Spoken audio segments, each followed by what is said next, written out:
Started. All right. You know how we begin each day. Tell me something you're grateful for. I'm grateful for all the help here at the office this week. I was kind of starting to almost kind of give up for a little while and come in here and just watched Paul and learned about Mojo and the cold calling, which I never thought I'd be anywhere near comfortable with. But it's actually a really fun environment, so I'm thankful for that. Awesome. I'm grateful you are that we're seeing you more often, and I can't even tell you, Andrew, how excited I am to see you just have closing after closing after closing and help all these families and build a huge, awesome business. So I'm super, super excited for you. All right, who else? I'm excited for all of the training opportunities that I've been having lately with Ignite and you, Bill. Honestly, just really excited. Really have a great feeling about what's about to happen for me in my career. Really appreciate it. Love it. Love it. Me too. Thank you. Thank you for sharing that. All right. I'm on my cell phone today, so I don't see quite as many of you at the same time. All right. Anyone else want to share? All right. I want to do a tiny bit of housekeeping real fast first. So one of the things I want to make sure is on your calendar, or actually a bunch of things to get onto your calendar. Tomorrow, we are doing our success series with Susan Corley. Susan's come in a couple of times, but we've always had her come in to do something, right? Like, okay, teach us something in command, teach us how to do a listing presentation or whatever. And I really want you guys to get to know her a little bit better and to hear more of her story, because she is somebody that has built her business in a I don't want to say an interesting way or an unusual way, but I don't think she's ever made a cold call. I don't think she's ever knocked a door, right? It's not to say she's not social. She's probably the most social person in the whole market center, yet she is fantastic at starting communication with people, whether they be strangers or deepening relationships that she has with those that she knows. I'll mention this again probably tomorrow, but when I was interviewing for team leader, Andy said, "So what are you going to do with your business?" And I said, "Oh, I've got somebody in mind for that." And he said, "Who?" And I said, "Susan." And he says, "Well, Susan's coming in at like 3:30 to interview to be the assistant team leader. What do you think about that?" And I'm like, that would be awesome, right? So we get a chance to work together for a while, and Susan and I have become friends over the years. So I'm really excited for you guys to get to know her a little bit better. So that is 12 to 1 tomorrow. And then we're going to be doing our launch mastermind normally as normal from 1 to 2. Next week, we are starting the 36-12-3 program. Okay, this is an older program. It actually predated Ignite. However, it's kind of one of those things that in the KW curriculum that has not had too much attention in the last handful of years. And I think it's time to come back. And we decided as a leadership team that we're going to reintroduce this to the office. It starts next week. The dates are on your November calendar, which has been sent out. And the events next week are going to be Monday. They're always going to be from 1:30 to 3:30. They're not going to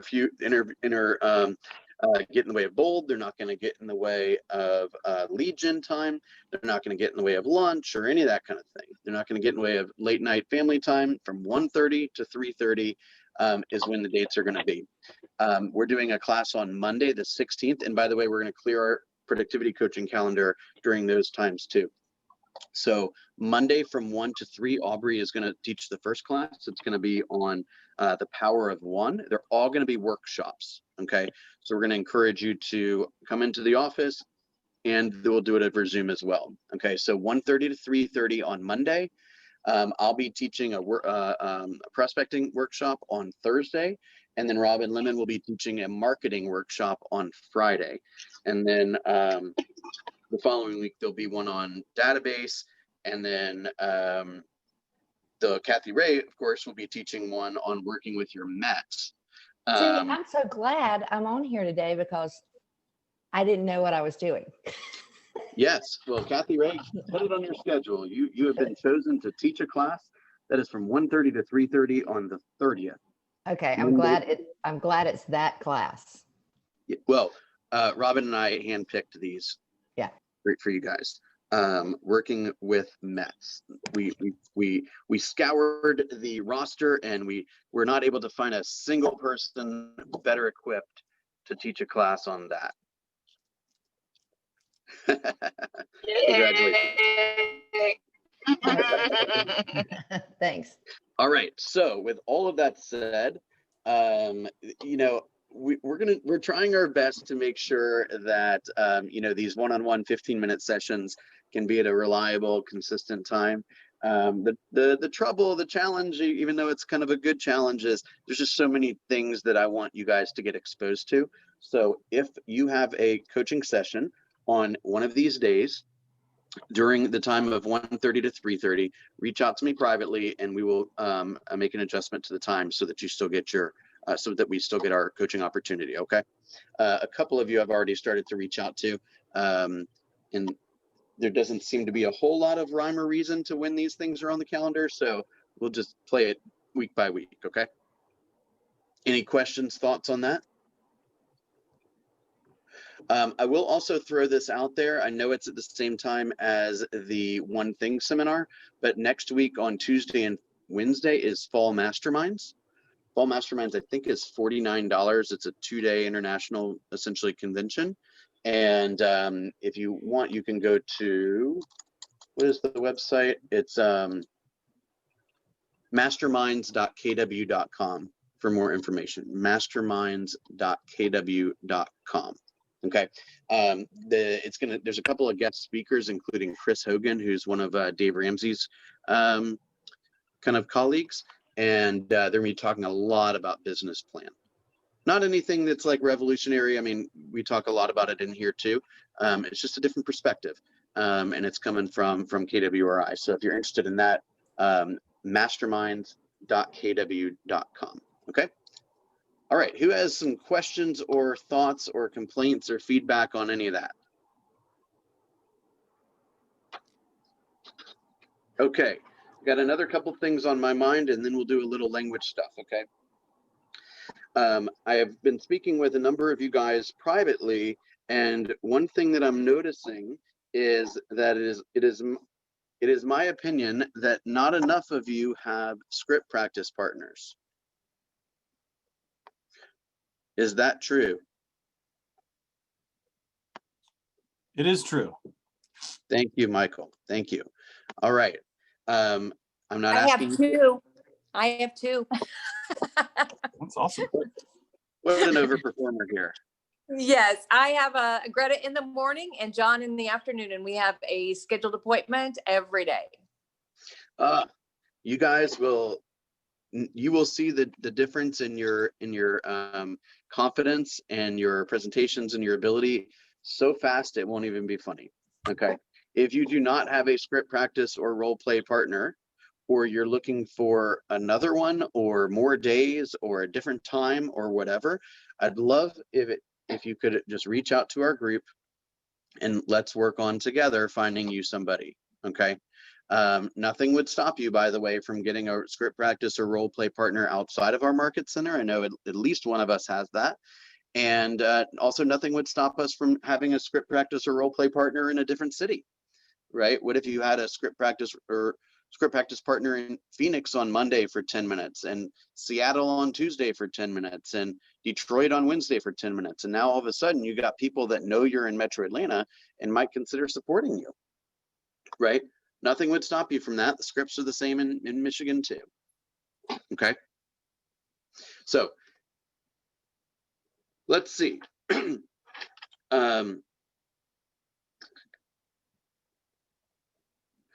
Also, I think I read this quote to you guys last week, but it just caught my eye one more time. Practice isn't the thing you do when you're good. It's the thing you do to become good. Okay. When LeBron James goes to start his game, what time if his game's at 8 o'clock at night, what time do you think he shows up? 7:50 and throws on his jersey and goes and shoots his first shot after the game starts? Not a chance. He's probably at the facility at 5 in the morning, right? With all of his coaches and trainers working on his body, practicing his shot, getting, ice therapy and weight therapy and all kinds of stuff. So we got to think of ourselves sometimes as athletes, right? How do we get the right amount of rest? How do we bring the right attitude? When are we practicing? Okay. All right. Let's talk about language for a minute. Any questions on anything thus far? Okay, beautiful. I want to talk a little bit today about, God, there's so many things I've been learning that I want to share with you guys. This could go on for a long time. Let's talk a little bit about something called presuppositions for a second. Does anyone know what presuppositions are? Andrew, you didn't think you'd learn about presuppositions before 9 a.m. today, did you? I had no idea. You couldn't have even prepared me for that one. Is it where you're kind of guessing what how they're going to react or what they're going to say to you? Is it like all bias? It means presuppose. Yeah. You Exactly. make this, People to react to you've certain. already decided. Yeah. Yes, exactly. And so a presupposition is defined as the act of presuming or a presumption made prior to having the actual knowledge. Yeah. Okay. An example would be, do you need to walk around the backyard again before we write the offer? So what are we presupposing in that sentence? You're going to write the offer. Exactly. Okay. So there's kind of, we learned that there's basically two types of presuppositions. Okay.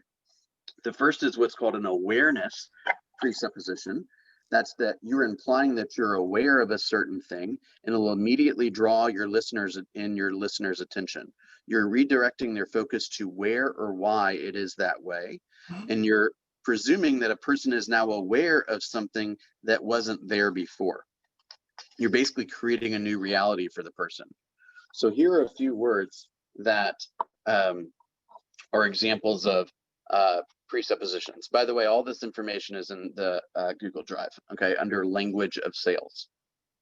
Okay, language of sales, which is a group coaching session that I've been taking. I'm taking it for, this is the second time. Again, this is our practicing, right? This is our studying.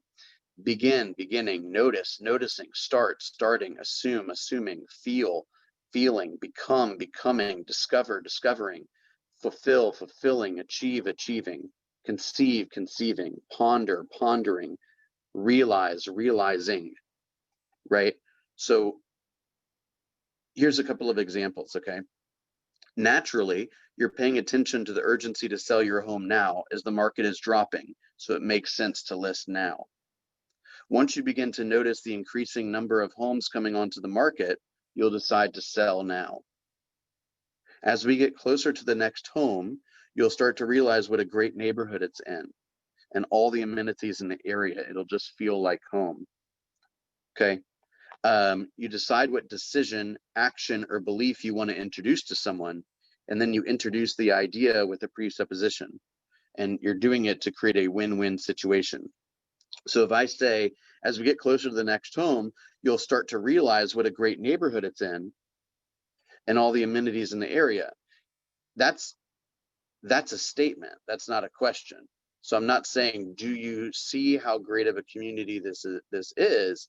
I'm basically phrasing that same thought as a fact, right? As we get closer to the next house, you'll start to realize what a great neighborhood it's in. Y'all see the difference there?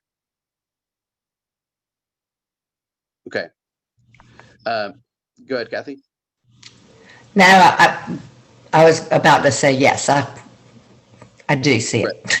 Right. You're probably thinking that the market is slowing down because we haven't had a showing in 2 weeks. Yet, there's been 6 homes that have sold in the last 3 days in your neighborhood. So it's probably the price, right? So when you use these words, right, continue, continuing, comprehend, comprehending, consider, considering, assume, assuming, you're becoming aware of something. It's an awareness presupposition. It's a new reality. Okay, we'll just kind of briefly touch on some of these. Okay, the next one is what's called an automatic presupposition. Okay, it implies that something is going to happen automatically. It presumes that it will happen whether or not the listener wants it to or not. Okay, these are automatically, steadily, constantly, involuntarily, naturally, second nature, instinctively, effortlessly, continuously, spontaneously, unconsciously, logically. After we get done discussing the market, most people instinctively list at my strategic price so that it just logically sells and they net the most money. You'll effortlessly get more excited about working with me to sell your home as we go through the action plan I've designed specifically for you. Right? You'll naturally get more excited about working with me. Logically, when we're done, you'll just sign the contract knowing that the sooner we start, the faster your home will sell. I know you guys are laughing at these.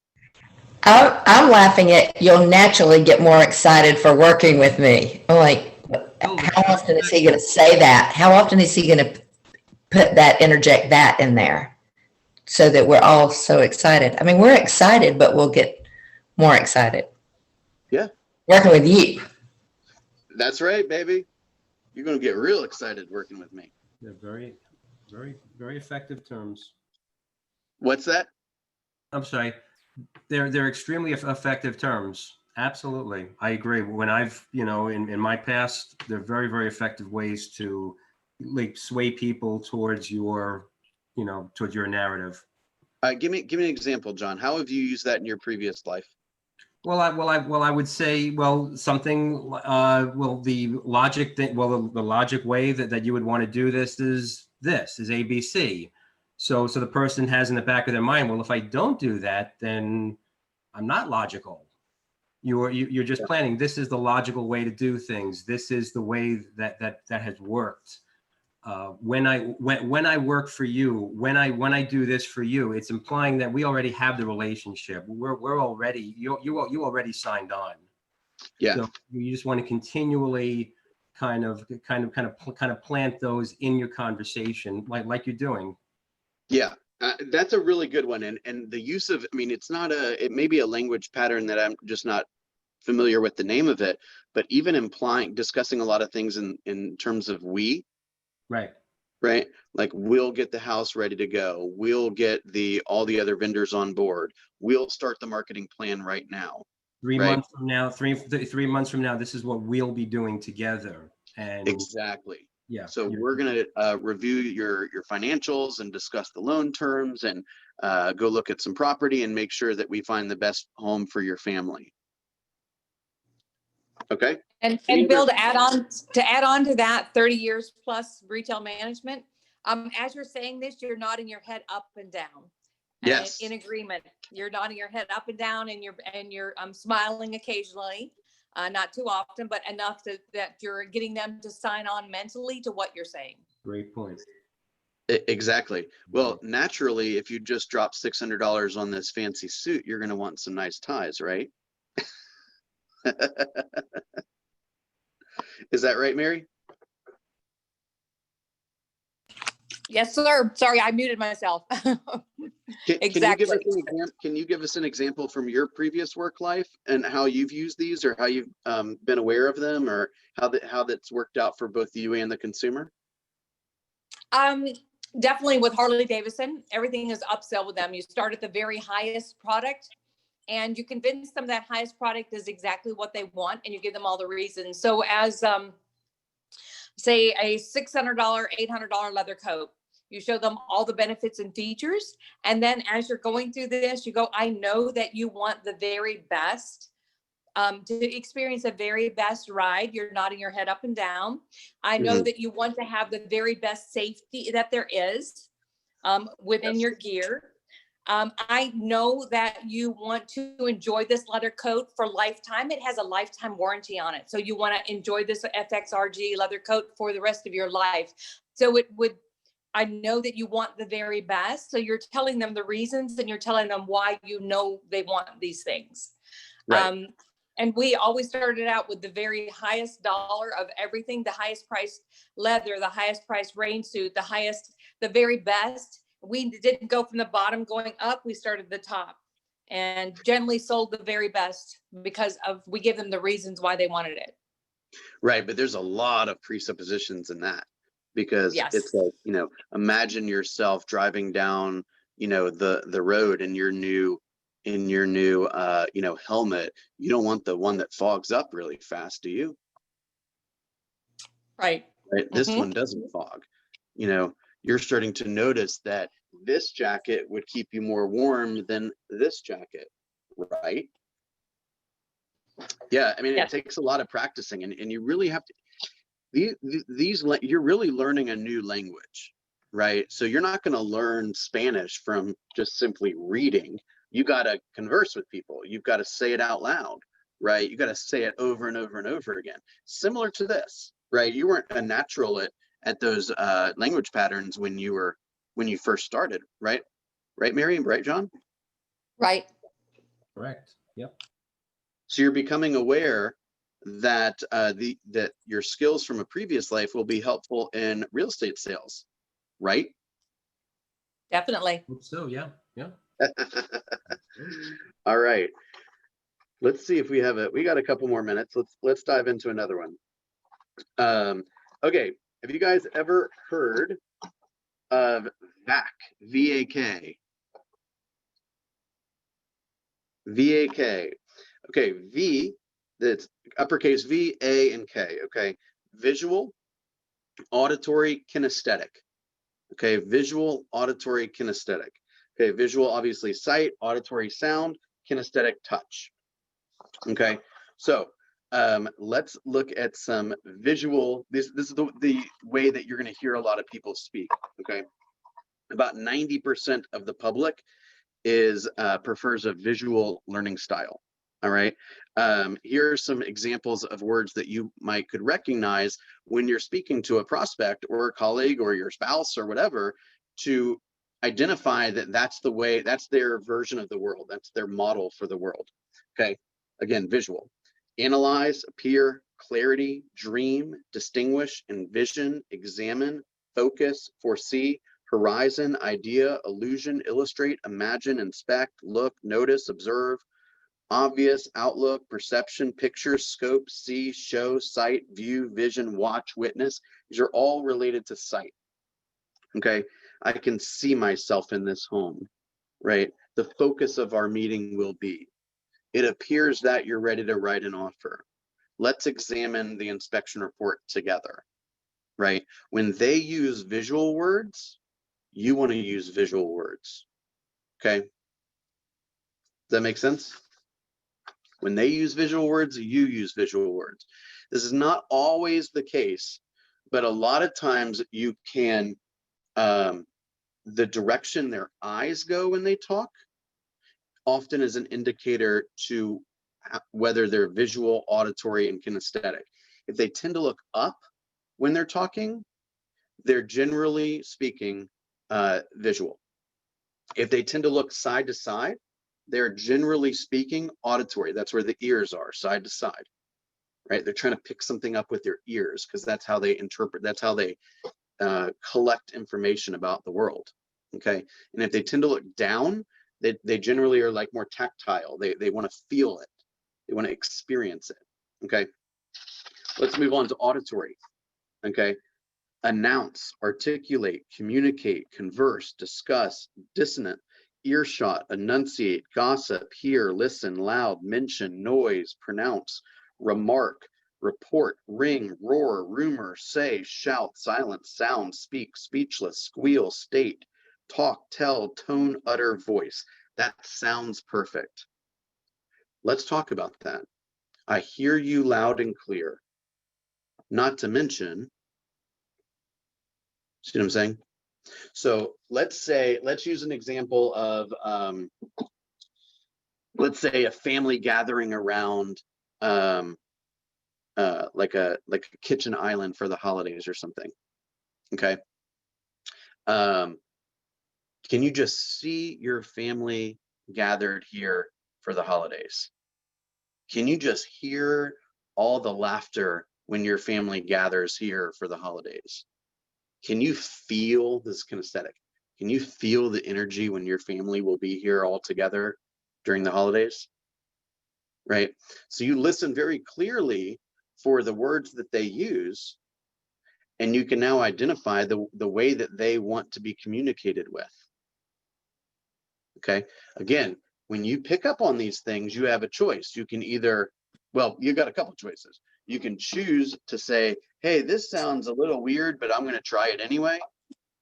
And you'll see that there's some benefit from it, and you're starting to build rapport. Okay. So you can, now that you know these things, I'm implying that you know these things, even though you may not know them yet, right? You will be able to take advantage of it or not, right? You can say, well, this is something I want to pursue, or this is something that I'm going to use to build more rapport, or this is something that this is hocus pocus and I'm not paying attention to that. Fine. But somebody else will build more rapport than you, and they'll probably get the business. Okay. All right, let's end with kinesthetic. Okay. Kinesthetic, remember, is touching or feeling. Okay. Active, affected, bearable, callous, concrete, emotional, feel, firm, flow, foundation, grasp, hanging, grip, hassle, heated, hold, hunch, hustle, intuition, motion, panicky, pressure, rush, sensitive, shift, soar, stir, stress, support, tension, touch. Okay. I want to stress that it's super important that you buy owner's title insurance. I want to stress the importance of buying a home warranty. I want to stress the importance of hiring a structural engineer to give a second opinion on this, right? Let's get a concrete plan in place. It's a difficult concept to grasp. Let me explain it to you again. Let's touch base. Okay. Thoughts on those? I've had that explained to me before, but by another coach, but I didn't grasp it like I did this time. Oh, well, Can thank you. hear me? Sometimes my microphone doesn't work. Yeah, we can hear you. Yeah. Okay. It's Bill? humans are funny people, right? If you pay attention, you're going to pick up a lot of things, but there's only one way you're going to be able to pay attention. And the way you're going to be able to pay attention is when you're not thinking about what you're going to say next. Okay. Because if you're thinking about what you're going to say next, then all you're doing is you're not, it's like they're not even there, right? You're like, okay, well, when can I butt in and interrupt this person and cut them off and say what I feel like saying anyway? Right? If you know your scripts, if you know your dialogues, if all that stuff is internalized, then you can totally focus on what you're experiencing from the person in front of you. And you can listen super closely to the words that they're using, and then you can echo those words back, right? There's another concept called keyword backtracking, where if they say certain phrases or use certain words, then you want to do the same thing. You want to mention those words back in conversation, especially if they're a little unusual, right? Was that Donna that was trying to say something? It's Greta. Greta, I'm sorry. I was just going to say, that in my job before this one, that's what I did. I worked as a teacher, and we were all about, we called it VAKT, and it was stressed that we use every mode in teaching so that people hear the information, not just one way, but several ways. And I would think that especially if you're dealing with couples who maybe perceive things differently, that you would want to hone in on and make sure that you use something from every category so that they're going to hear it in every way. You're absolutely right on that. And when you're in front of a class, if you've got a class of 30 people, you're certainly going to have people from all those groups, right? So yeah, you want to be like, you want to use words like see and hear and touch and feel. And yeah, I think we naturally speak that way, but it's not so much of this stuff is just awareness, right? If they say certain things over and over and over again, it clicks with them somehow. And you need to be able to pick up on that, right? Because if you can pick up on that, you can get to them to where they want to go much faster and without as much headache, and the entire experience will be more pleasurable, right? And their comfort zone, yeah. Yeah. Isn't it interesting that we've had, and I'm sure this is probably the case with all of us, but we've had 3 different people that had 3 previous different types of careers that all were using these language patterns without necessarily knowing it was happening. And we've all illustrated that now that you're in real estate sales, that these concepts can be used here as well, right? This whole business is about building rapport. All we're selling is widgets. Everyone sells widgets. We just sell big widgets, right? So all we're doing is, it's a needs analysis. It's asking, what are you looking for? Why is that important to you? What happens when you get it, right? What happens if you don't get it? How do I win with you? How do I lose with you? How do you like to be communicated with? It's all of these concepts to really understand how to best serve our people, right? And remember, the person that listens the most is the opposite of the person that talks the most. And the person that talks the most is the person that feels the best at the end of the conversation, right? So let's say I have an hour-long conversation with Michael, and every 5 or 10 minutes, I'm like, yes, tell me more about that. Yes, and what about this idea? And Michael spends 95% of the meeting talking. I'm in control of the conversation because I'm directing it where I want to go. We leave the conversation and Michael's like, that guy, Bill, he is awesome. And he might not be able to figure out why he likes me so much, but the reason why he likes me so much is because I'd let him do all the talking. You are awesome, Bill. Oh, you guys, come on now. Okay. All right, y'all. As promised, I'm going to try to end these things closer to 9 o'clock. I'm super grateful for you. Thank you for all that you're doing. I know there's just so much material, and I'm just trying to drop it on you as much as possible. If you have any questions about some of the stuff we learned today, don't hesitate to follow up with me, and y'all go make it a great day, okay? Thanks, Bill. Have a great day, Thank you. everybody. Great Thank you, Bill.